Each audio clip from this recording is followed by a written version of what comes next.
Mikochia Pambo, Michia Sofo Owusu Bempah, Kochia Nigel Gaise. Mikochia Mesopeni, the chairman of the Church of Pentecost. Yes, not the Mihono. Mikochia, the chairman of the Church of Pentecost. Michia no say, hey, Ujaf. Oh, no, say Papa, oh. Mikochia the nation's prophet. Reverend Dr. Ebenezer Dankwa Yado. Sure. Michia Nigel Gaise. And I'm Mikochia Savior Church of Penny. Papa Abraham Edu say. Hey, you buy. Friday Kente fine. Wow. Buy. And I'm coaching NPP MPs so. Obi bu many chips be boon be. Why? MP Kokobi as a porn on Bempah Bino. Oh, your bomb them to be poor and cherry. I'm say, hey, not a. It's a woman to the bow. Because I'm a coach Patrick Boama. And that's for. Yeah, we don't know. Let me coach Patrick Boama and your friend say. Educhum. Patrick in here, Educhum here, and another operator. Why not say? I don't have any deal. I'm saying, I know. I say about it, and which are another impresso, and then second deputy speaker. Andrew. Honorable Sema. I say, hey, to walk, I'm so big. I say, came city engineer. That's how we are going to walk. No, no, city engineer. Now, there was small kitchen. I was this park. And see, ono usi from no better than any and so the Birkana. You know, question a near the Chimpe. So, second deputy speaker, and to win in this agro. If we make one now, I say, telescope no. I'm going to have a to me, charm and say, I'm catch also marry. Cafe, no, we're not pie, so marry.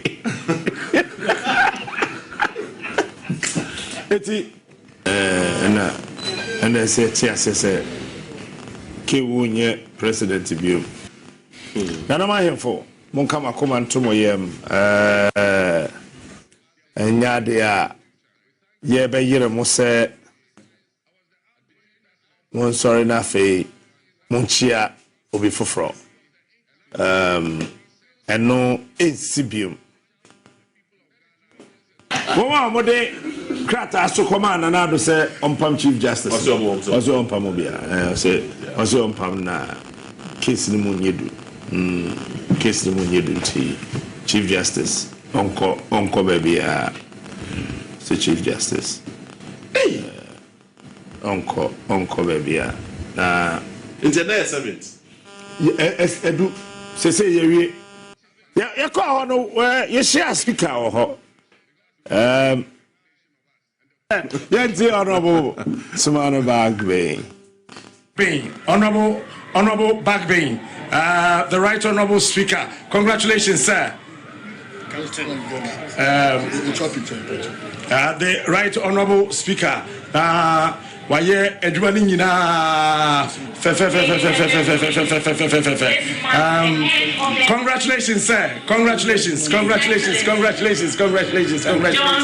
You've been in Parliament for a very long time, and when we're checking the records this morning, we came across a very historic statement that you are the longest person that has been in any parliament house across Africa.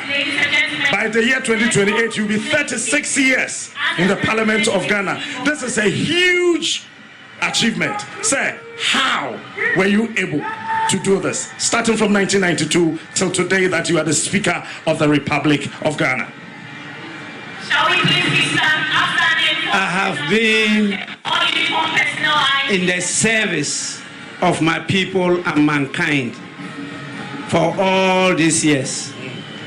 So wherever I go, I'm able to enlist the confidence and trust of the people. That is all. And that is not through my strength, it's not my might, it's by divine grace. Your tenacity and your ability to solicit ideas and even influence people positively to contribute to very delicate national issues is awesome. Is it a special skill? Were you born with that? Or is experience that you have accrued in politics? I think that is the upbringing. I from the royal family, and were brought up to rather serve, not to allow others to serve us. And so through humility, I'm able to inure into the heart of people. And that is only the secret. The secret is that we are not in power, but we are in service of the people. If you want to think that you are in power and you can control people, then you have a problem. Because the power is rather in the people. And the people have called you up to serve them. And they want you to serve them in a specific area of their lives. Finally, sir, the 8th Parliament was a very difficult one. I'm sure this time we're going to have some rest. I mean, it's not a hung Parliament, and I'm sure, it will not be as tough as before.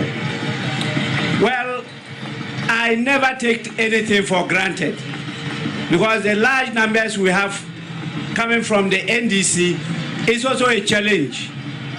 And I should be able to get them to focus more on national interests, the collective interests of all Ghanaians, whether you are NDC or NPP or PNC or independent. That is what matters to me, and that will be a challenge. But I hope with the 2 deputies that I have, I'll have some breathing space to rely on them in my absence. Thank you so much, sir, and congratulations. It's a pleasure, sir. It's a pleasure. All right, so that was the Right Honourable Speaker of Parliament, Kingsford Sumana. Yes, Sumana Bagbe. But your own person interview where Frey. Oh, what day? Oh, no, you're not getting Jimmy. Oh, General, I have been in your tournament casa. I said, one more, I'm going to say, me a stumble, Mrs. Mempah myself. Oh, because I interview. Where we? What the casa. And what you know, your name, Openi Hudu Yahaya. Oh, yeah, the former General Secretary of the NDC. Ishiao, and then also born Komo, Ajin Fugu. Yeah. What is on time issue? Oh, yeah. On no name. Now, we be just so could be sad. What is this supposed to mean? Aye. Even last Sunday, I wear a full shoe, but it was just for 30 minutes. You know, Eti, Bayeti Openi Hudu Yahaya, former General Secretary of the NDC. The swearing in of your company, John Dramani Mahama, and Abba Ewieno. I am honored to have the former General Secretary of the National Democratic Congress, Mr. Hudu Yahaya. Sir, good afternoon. Good afternoon. And I hope you are fine. I'm fine, Captain. I'm fine. Tell me about your joy. My joy is that at least Ghana is moving. You know, Ghana is moving higher because the president-elect has reminded us of his promise to keep the promises that he has made to move Ghana forward. So that is my joy. The youth, we need to leave something behind for the youth. He has promised that. He has promised accountability, which some of you have contributed to this country. That is my joy, that at least Ghana is taking a fresh step. Okay, let me go to the former Right Honourable Speaker, Honourable Do Ajaho. Honourable Do Ajaho is the former Speaker of Parliament. Honourable, in this country, fighting corruption has become a very difficult task. Fighting corruption has become a very difficult task. And then our just sworn in president did indicate that he would do everything in the capacity to fight corruption. You've been in Parliament for a very long time and you ended up as a speaker. What do you think? How can we help him to fight corruption? You should fight across the board. Corruption has no political color. So if NDC is corrupt, NDC person is corrupt, you should let the law take its course. If NPP person is corrupt, let the law take its course. But once there's a suspicion, the slightest suspicion of selective justice, the corruption cannot proceed. Your party had an overwhelming, endorsement by the people of this country. What do you think actually accounted for this victory? Well, I think that, clearly there was so much economic hardship. Things were really tough. And government, at a point, government became insensitive to the complaints of the Ghanaian people. You look at Galamsey, you look at the taxes, and a whole lot of them. And at a point there was arrogance, a little bit of arrogance or power, if I should say so. Any expectations? Well, the expectation is that we should not make the mistakes others made. We should make sure that we meet the aspiration of the Ghanaian people. It's very, very important. Thank you so much, sir. Thank you, too. And let me talk to Professor Joshua Alabi, the campaign manager. Sir, I don't know, what was the trick? How did you do it? Hard work, and we came together as a teamwork, and we identified some of the lapses from the 2020 elections. We corrected them, and we were ready to go, and that's how we did it. We were all very committed to it. Everybody did his best. We had the flag bearer in his team moving around. We had the running mate also moving around. We had the national chairman moving around.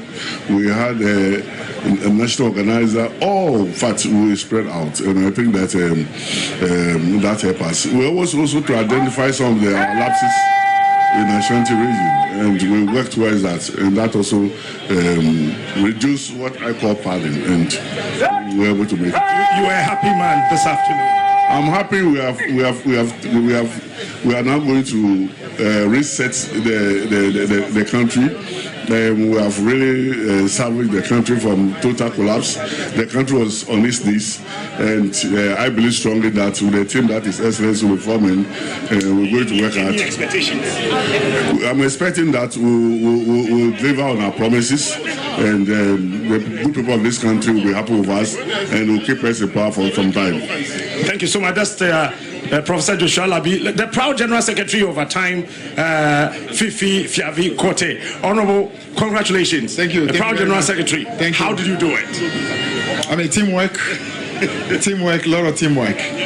So I would think that's really what it is. I mean, a lot of teamwork. And of course, don't forget, I mean, this election was not just about NDC at all. It was I call it the soul of Ghana that spoke. So we can only be humble and accept that is what Ghana wanted, and we work hard to make sure it happened, and we work hard to make sure we justify the faith in the people. The president made a clarion call on everybody in this country, from both divide, NDC, NPP, and everybody in this country to come together. We live in a country where people, when they have expertise and they belong to the other side, they do not even want to come to the forefront and build a country. How are you going to do that? I think it's because there's too much of what you call the winner take all. So people believe that if I've lost, why should I help you? Because you're taking everything, by the way. So we need to have a culture that includes more. That's why some of us were known for the idea that NPP should be denied the second deputy speaker in parliament. We should get behind, leave behind some of the pettiness and grow together as a country. And that's the only way. Your Excellency, your style, your flair. Invited guests, ladies and gentlemen, officials of Parliament. How did you get those skills and political tactics? I think it's passion for the country, wanting to make sure we do the best we can. Wanting to make sure we do the best we can for the country. That really is what it is. Thank you so much. The chairman of the National Democratic Congress, Honorable Johnson, Asiedu Ankatia, Accra. Memoir.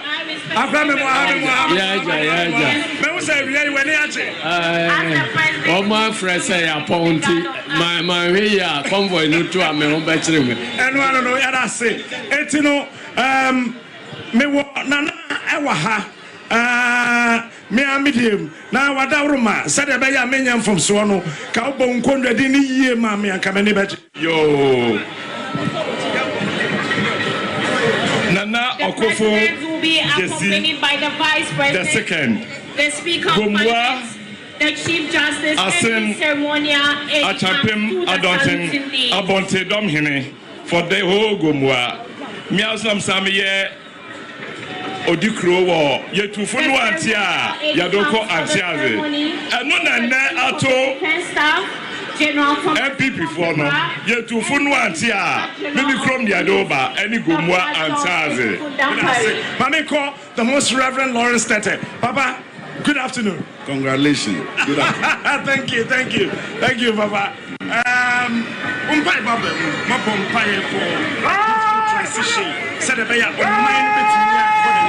and then Yamia what's the president in inaugural speech? You know, I watched President John Mahama speak, and I like the demeanor, the message, the simplicity, and the manner in which he presented it. But more so, the number of presidents that have come to Ghana this time shows how much Ghana's place in the sub-region is respected. And I think that one is a plus for us.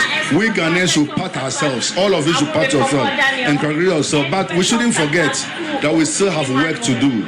There's a lot of work to do. We must come together in a massive united front to build this nation. Ghana needs all hands on deck. About any expectation?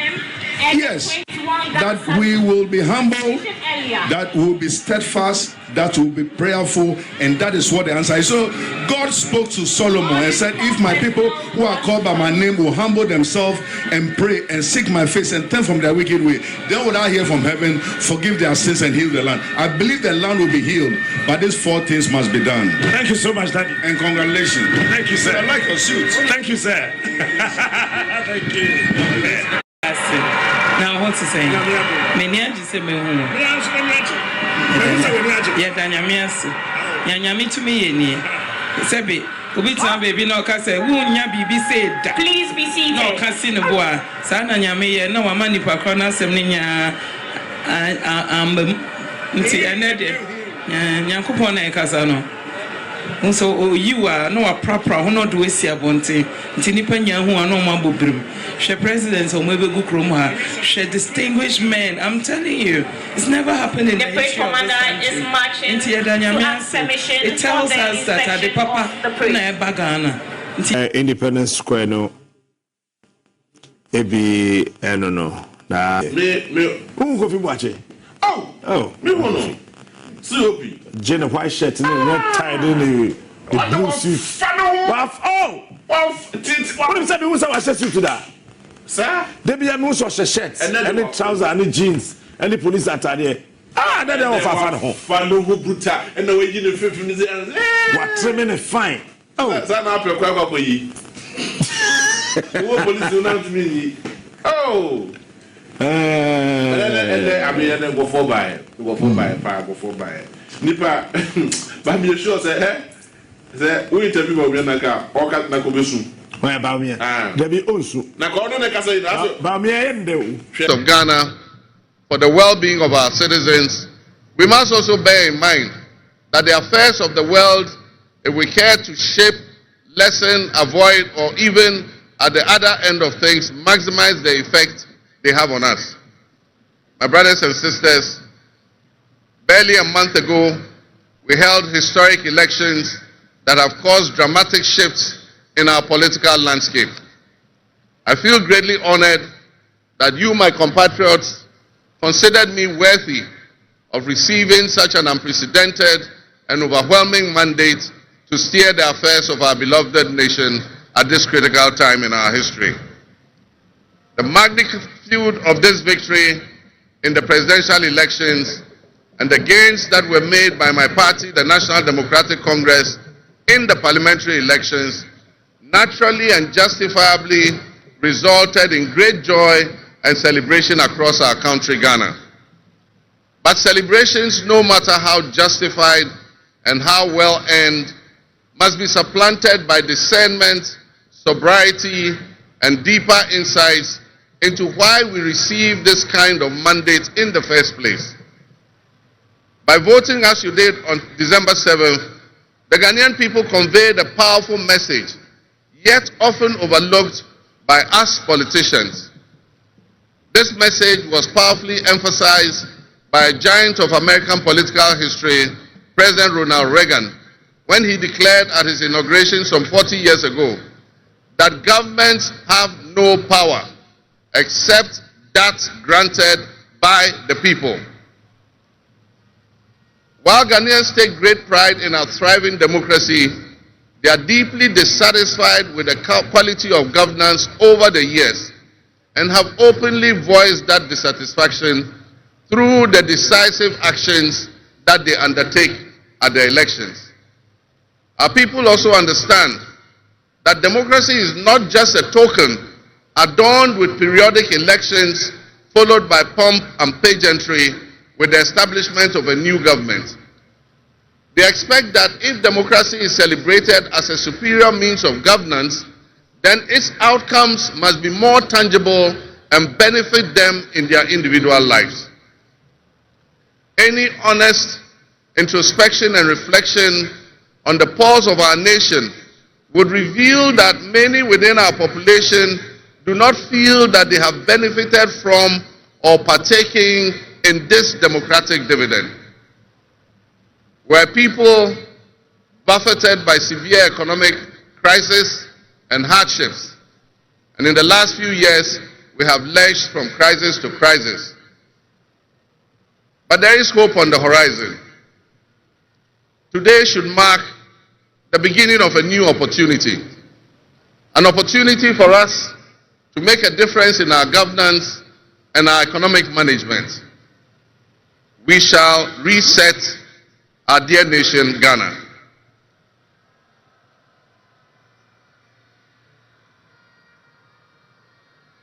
To the millions of my fellow countrymen and women who joined long queues and waited in the sun for their turn to vote for me, you have my sincerest thanks for honoring me. My firm, immutable assurance is that your vote will matter in the work that I'll do to make a difference in the destiny of this dear nation of ours. Your courage to bring change will not go in vain. Our nation was born with much promise. That promise would seem hazy and in doubt now because of all that has happened in the past. But I urge you, my fellow countrymen, not to be sucked into a state of perpetual pessimism. For some time, our country has urgently needed leadership with an unwavering desire to get things done. I, with all humility, assent that I intend to be that leader with your cooperation and your help. As your next leader, I shall strive to exercise sound judgment and be able to make the right calls at the right time. I will have the humility and presence of mind to take responsibility for any challenges and be willing to act firmly and timeously to resolve the challenges that we face as a nation. Since the elections, I have read and heard the word hope used many times in relation to my presidency and what it should offer the citizens of Ghana. I intend to speak plainly and clearly to you today, and every time I address you subsequently, I intend to always tell you the truth. The circumstances we find ourselves in are indeed dire, but even so, I'll be decisive and swift in my actions. We'll focus our initial efforts on 4 critical areas. The first is economic restoration and stabilization of the macroeconomic environment. The second is the improvement of. The third is governance and constitutional reforms. And the final, but not the least, is accountability and the fight against corruption.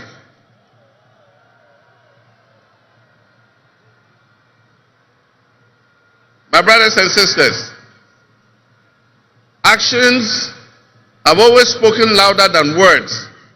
With that in mind, I have entered into a covenant with you, the good people of Ghana, in which I have enumerated 26 actions that I'll take within my first 120 days. There is reason for hope, and there is every reason for hope. But we must also have faith because faith empowers us to trust the things that will happen. With faith, you believe what you know, and that is why we need faith to be able to achieve our reset. We need a reset with the faith we have in our country and our leadership. We need a reset with the faith we have in our institutions. We need a reset with our faith in our dear nation, Ghana. And by that, I mean in all of us, because all of us are Ghana. You are Ghana, and I am Ghana. All of you seated here today, Ghanaian citizens, you are Ghana. The people who you are with or near you as you watch this on television, in your homes, or listen on radio, or follow on social media are what we call Ghana. I ask that we enter into the covenant with the Ghana we all love and the good people of our country who make up this dear nation. And I ask that you envision a Ghana that you want to live in, a Ghana that you want to leave behind to your children and your grandchildren. What can you do to help build that better Ghana that we all strive for? What behaviors, what attitudes and mindsets can we reset? We need a reset, and we have faith in Ghana's ability to overcome, excel, and be so successful with this reset that it will be difficult to imagine a time when that was not the case. As we stand at this momentous crossroads in our nation's history, I am honored and humbled to accept the mantle of the President of the Republic of Ghana. Today we celebrate a new administration and herald an unprecedented era of opportunity and transformation. With Nana, Jane, Opoku-Agyeman by my side, we are poised to embark on a journey of progress and inclusivity, united in our vision for a more prosperous Ghana. This day is particularly special for us and for every Ghanaian who dreams of a society where barriers are shattered and ambitions are realized. With the inauguration of Ghana's first female vice president, we have turned a significant page in our history. Nana Jane's ascension to the high office is not merely a personal triumph. It symbolizes our collective commitment to fostering a nation where gender equality and female representation are cherished and amplified.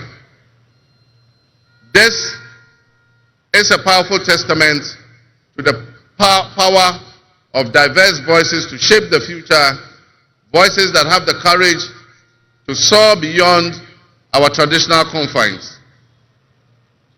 My brothers and sisters, together as we look to the horizon, we reaffirm our dedication to breaking the glass ceiling that has long hindered many from reaching their full potential.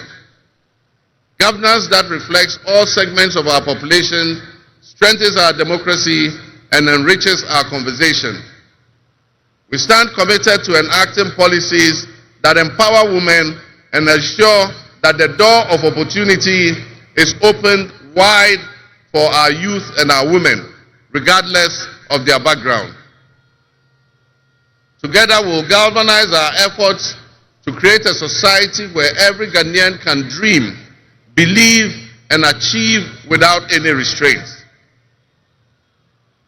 Remember that great leadership is not defined merely by the offices we occupy, but by the legacy that we leave for future generations.